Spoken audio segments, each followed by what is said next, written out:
جس شخص کو سال بھر کوئی تکلیف نہ پہنچے، کوئی رنج نہ پہنچے، وہ جان لے کہ مجھ سے میرا رب ناراض ہو گیا ہے۔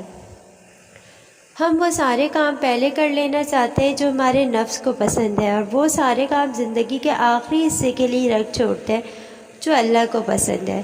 جب تم نماز نہیں پڑھتے تو یہ مت سوچو کہ وقت نہیں ملا، بلکہ یہ سوچو کہ تم سے ایسی کون سی خطا ہوئی کہ اللہ نے تمہیں اپنے سامنے کھڑا کرنا بھی پسند نہیں کیا۔ توبہ ایسا دروازہ ہے جو موت کی ہچکی تک کھلا رہتا ہے۔ دعا ایسا عمل ہے جو تقدیر کو بھی مات دے سکتا ہے۔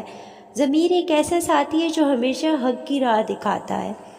اللہ کی محبت کے علاوہ دنیا کی ہر محبت دکھ دیتی ہے۔